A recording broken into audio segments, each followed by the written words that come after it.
What happens when a relaxing vacation turns into a family drama marathon?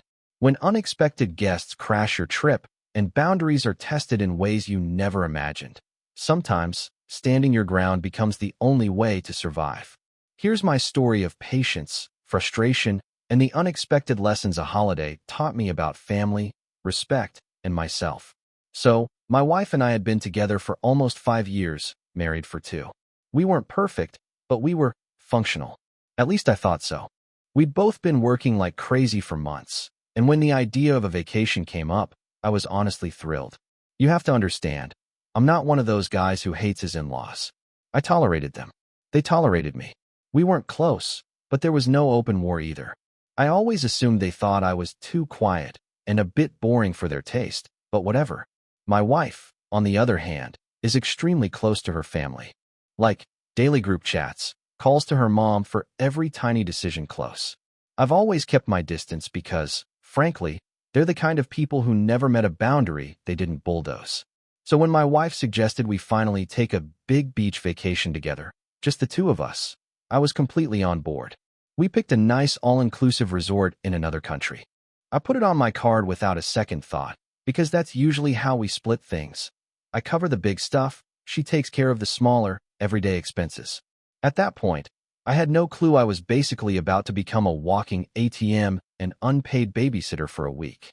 About a week before we were supposed to fly out, my wife casually dropped something over dinner like it was no big deal. Oh, by the way, my parents are going to be at the same resort. And my sister, too. Isn't that funny? I froze mid-bite. Wait, what? When did that happen? She just smiled like she was telling me the weather forecast. They booked a trip too. Total coincidence. But don't worry, we'll still have our alone time. They've got their own room, their own plans. It'll be nice to see them, but they won't be in our way. It sounded suspicious, but I didn't push too hard, yet. I thought, okay, maybe it's not so bad. Maybe they really will do their own thing. Fast forward to 2 days before the trip, and I'm checking my credit card statement to make sure we're all set. That's when I noticed something off. Several large charges from the resort. And I mean large.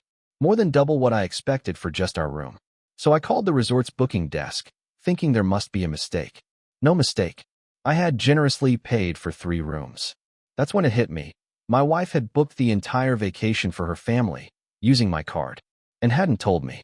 I confronted her that same evening, after dinner, when I could no longer ignore the nagging feeling in my gut. I walked into the living room, credit card statement in hand, my heart pounding with a mix of confusion and frustration. Why am I paying for your parents' and your sister's rooms? I asked, voice steady but edged with disbelief. She didn't even look up from her phone at first. It was like she knew this was coming but wasn't really bothered by it. Finally, she gave a small, almost dismissive sigh. Oh yeah, about that. They really wanted to come but couldn't afford it. And you know how much it would mean to me if we could all be together. You can afford it, so... Her words trailed off like it was the simplest thing in the world. I cut her off, unable to keep my voice calm anymore. So you just decided, without even asking me, to drop thousands of dollars on people who aren't me?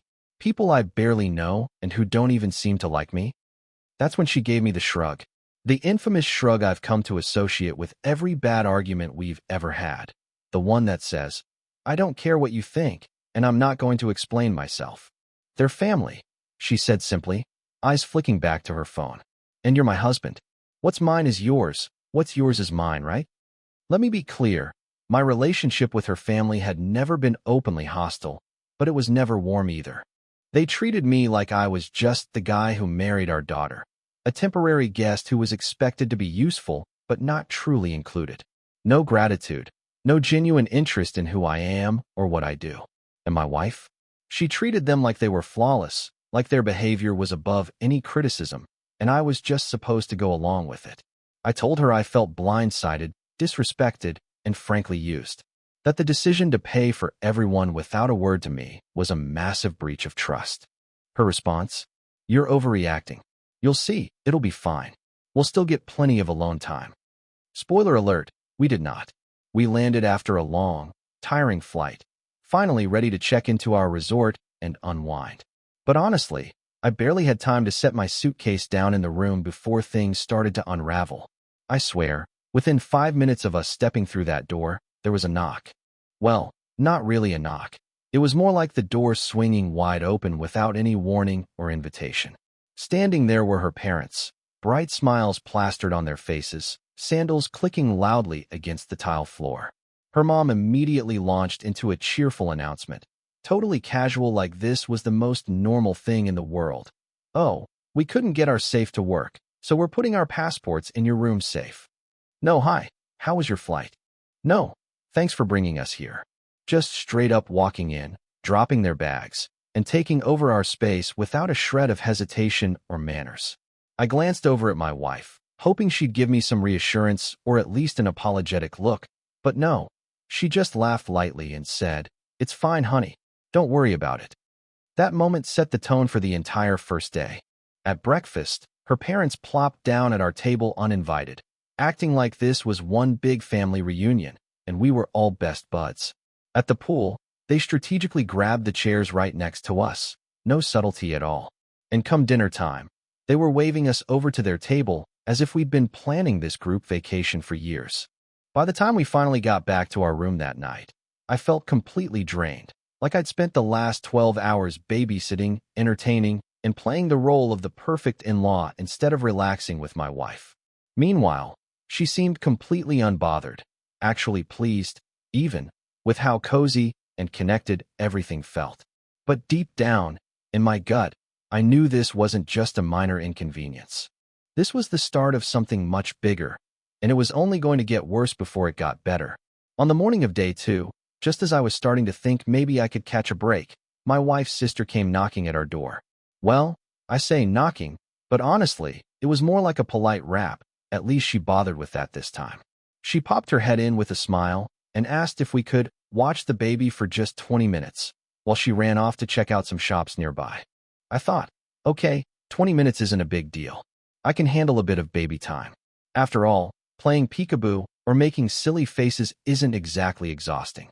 My wife was all smiles, cooing at her nephew, clearly delighted by the idea, so I settled into a lounge chair by the pool with my coffee, ready to multitask and keep an eye on the kid. But then the minutes stretched on. 20 minutes turned into an hour, then 2. I checked my watch, and it was already midday. Still no sign of her sister.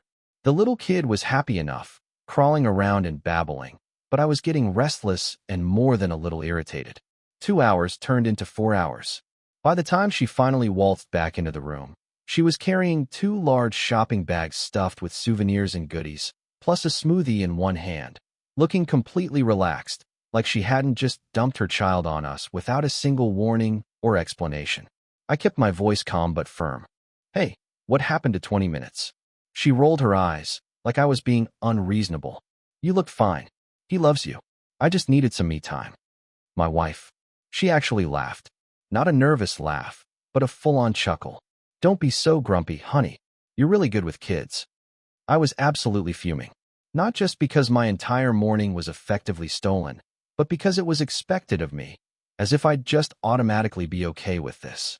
Like my time, my plans, my vacation didn't matter at all.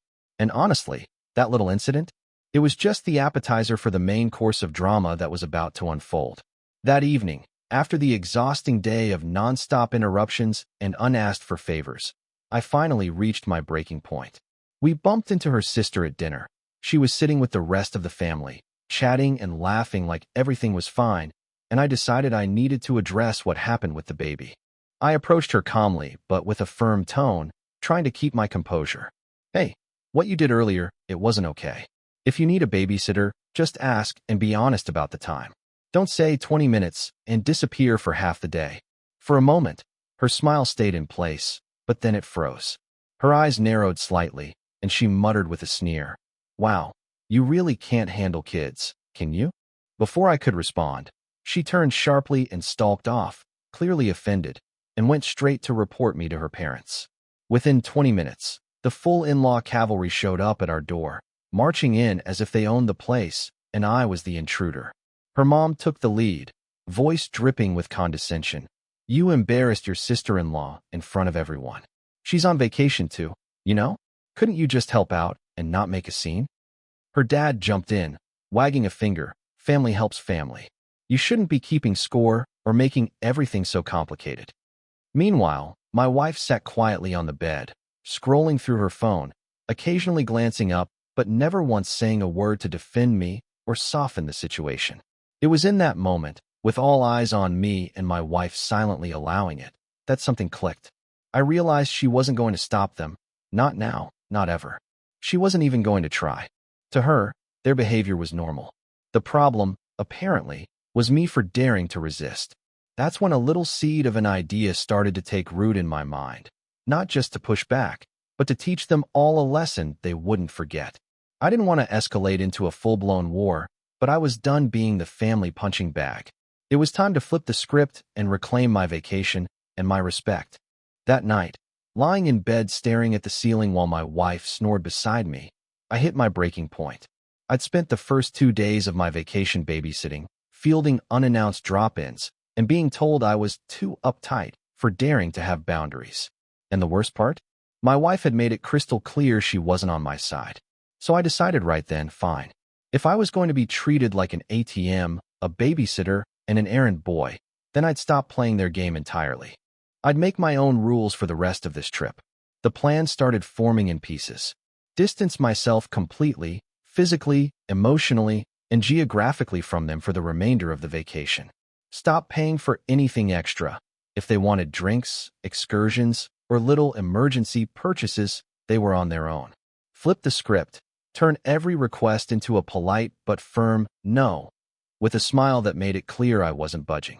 But it wasn't just about saying no. No, I wanted them to feel the absence of my wallet, my time, and my patience. I wanted the inconvenience to sting just enough that they'd think twice about treating me like the family butler again. And in a way, I also wanted my wife to see what it felt like when I stopped cushioning her from her family's overreach. The next morning, Operation Enjoy My Damn Vacation began. Day 3 started bright and early, or, to be precise, at 7:15 a.m. with a loud pounding on our door. Well, pounding is putting it mildly. It was more like a drill sergeant banging, like they were trying to wake the entire floor. When I opened the door just a crack, there stood her dad, looking like he'd just discovered the apocalypse. "Hey, can you help us figure out what's wrong with the air conditioning in our room?" he asked, voice a little too hopeful, like I was their personal handyman or tech support. Now Old me would have sighed deeply, thrown on a t-shirt, grabbed whatever tools or gadgets I could find, and gone to fix their problem without complaint. I'd have been that guy, the patient husband who bends over backward for the family. But New me was ready to rewrite the script. I cracked the door open just enough to stick my head out, gave them a polite smile, and said, "Oh man, that really sucks. You should call the front desk. They've got maintenance guys who are paid for exactly that kind of thing." And then, without waiting for any protests, I shut the door firmly and went back to bed, pulling the sheets right over my head like a fortress. My wife, startled awake by the whole exchange, sat up and blinked, clearly still half asleep. "That was rude," she whispered, a bit shocked by my sudden shift in attitude. "No," I muttered, voice muffled by the blankets. "That was boundaries." Later, at breakfast, her sister spotted us and enthusiastically waved us over to their table, all smiles and chirpy invites. I waved back, then kept walking, right past them, to a quiet table for two on the opposite side of the patio. The look on their faces was absolutely priceless. I swear I saw a mix of shock, confusion, and a tiny bit of frustration. Honestly, it was kind of a chef's kiss moment. And then came the first real money test. Her mom, eyes scanning the pool area, made a conspicuous show of realizing they'd forgotten their wallets back in their room. With a sweet, innocent voice, she said, "Oh dear, could you just grab us a few souvenirs? We'll pay you back, of course." I smiled back, deadpan. "Sorry, I didn't bring my wallet either. Maybe they can just charge it to your room?" She laughed awkwardly, like she was sure I'd fold and say yes anyway. But I didn't budge. By midday, I could feel the shift happening. They weren't angry yet, just genuinely confused, like they were trying to figure out when exactly I'd stopped being so helpful and why I was suddenly so uninterested in playing their game. And honestly, I was just getting started. By day 4, I decided to go full no-contact mode, while still technically being at the same resort, of course. I woke up early, before anyone else was stirring, slipped out of the room quietly while my wife was still asleep, and booked myself on a snorkeling excursion. Just one ticket, just me. No family drama, no unexpected babysitting, no endless requests. Pure, uninterrupted peace. When my wife finally called to ask where I was, I cheerfully told her, "Oh, I thought you wanted to spend time with your family." I didn't want to intrude. I could almost hear the hesitation in her voice, realizing I wasn't going to be part of whatever group plans they had. The funny thing was, before this trip, she'd never signed up for any activities without me. So there she was, stuck following her mom around the gift shop, running errands, and babysitting her sister's kid, while I was out in the ocean, swimming with sea turtles and soaking in the kind of quiet I hadn't felt in days. That evening, while the whole family sat down for their usual group dinner, I ordered room service and ate on the balcony alone, with a cold beer in hand and the sound of waves crashing nearby. No shouting matches, no awkward conversations, just the ocean and me. I didn't yell, I didn't make a scene. I just wasn't available anymore. If they wanted a problem solved, they'd have to handle it themselves. If they wanted something paid for, they'd have to dig into their own wallets. I was done being the go-to guy for everything. By the end of that day, I could sense the shift had moved from confusion to tension. I overheard her mom muttering, "He's acting different," and caught her sister whispering about me sulking. But I wasn't sulking. I was thriving. For the first time in the whole vacation, I was actually enjoying myself. Day 5 was when the cracks in their little vacation fantasy really started to show. It began with her sister again. She came knocking mid-morning, kid in tow, clearly ready to pull the same, just 20 minutes trick. I opened the door, smiled, and said, "Oh, I'm heading out now, actually. Have fun." Then I stepped right past her and kept walking. Apparently, that triggered a domino effect. She ended up dragging the kid to the pool, where her parents were already grumbling because their air conditioning still wasn't working and they hadn't figured out how to get maintenance to fix it. Shocking. Turns out calling the front desk isn't that hard, but they were waiting for me to do it. By lunchtime, my wife was looking irritated, not because of them, but because she was getting stuck in the middle. They were starting to complain to her about me, and she couldn't just brush it off anymore. The real fireworks happened at dinner. Her mom made some passive-aggressive comment like, "It's a shame some people can't put family first on a family vacation." I didn't take the bait, just smiled and said, "It's been a great solo trip for me so far." Her dad slammed his fork down. "Then why even come?" I looked him dead in the eye and said, "I came for a vacation, and I'm finally getting one." Silence. You could feel the temperature at that table drop about 10 degrees. That was the moment they realized the free ride, and the free labor, was over. After dinner, things hit a boiling point. My wife and I finally had a real talk, or more like a shouting match, in our room. She was frustrated, hurt, and honestly, kind of furious with me. "You're being so cold to my family. They're only trying to enjoy the vacation. Why do you have to make everything so difficult?" I told her straight up, "Because they've been treating me like a doormat. They've been taking advantage of me and my money, and you've just let it happen." She shot back, "They're family. You have to understand, they don't know any better. This is just how they are." I shook my head. "No, this is how you let them be. And I'm done being the guy who keeps the peace at my own expense." There was silence for a long time. She looked away, then finally said, Maybe we're not as compatible as I thought." Ouch. That was the first time I seriously questioned whether this vacation, and maybe our marriage, could survive all this family drama.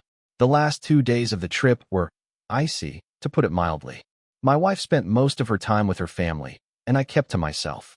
I booked massages, went on another boat trip, lounged by the quiet adults-only pool they apparently hadn't discovered, and ate dinners alone without feeling the slightest bit guilty.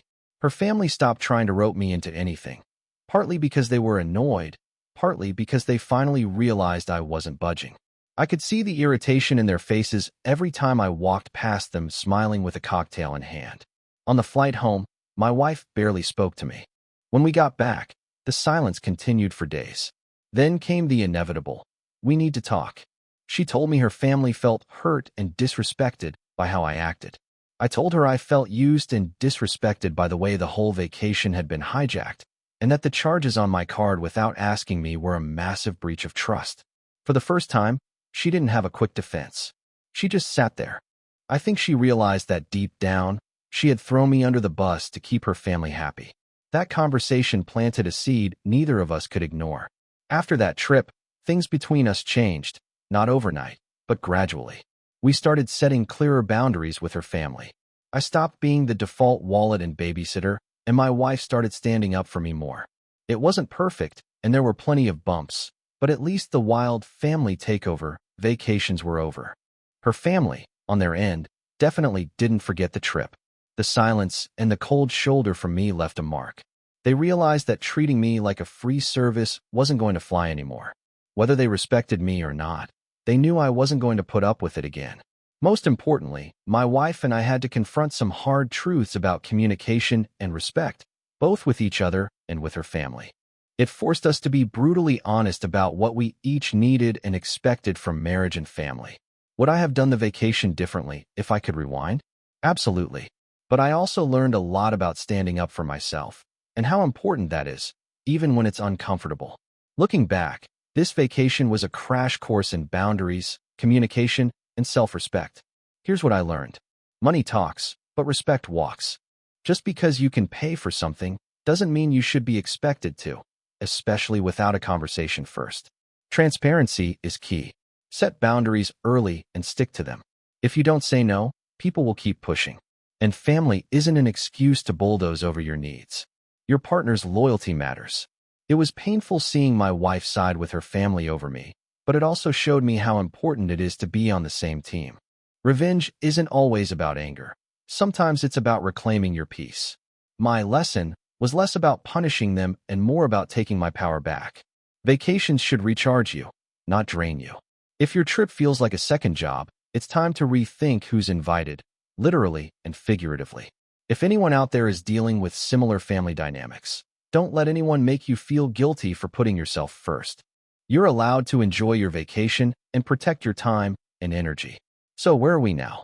My wife and I are still together, working on rebuilding trust and figuring out how to balance family ties without losing ourselves in the process. The vacation was a harsh lesson, but it pushed us to communicate better and be honest about what we can and can't handle. Her family? They've cooled off, probably still annoyed with me, but they've learned that I'm not their go-to guy anymore. I'm okay with that. Honestly, that trip showed me how easy it is to get swallowed by other people's needs and expectations, especially when it's family. But it also taught me the power of standing my ground and demanding respect.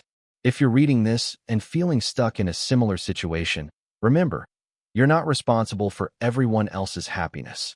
Sometimes, the best thing you can do is say no, take care of yourself, and enjoy your own vacation, wherever that may be.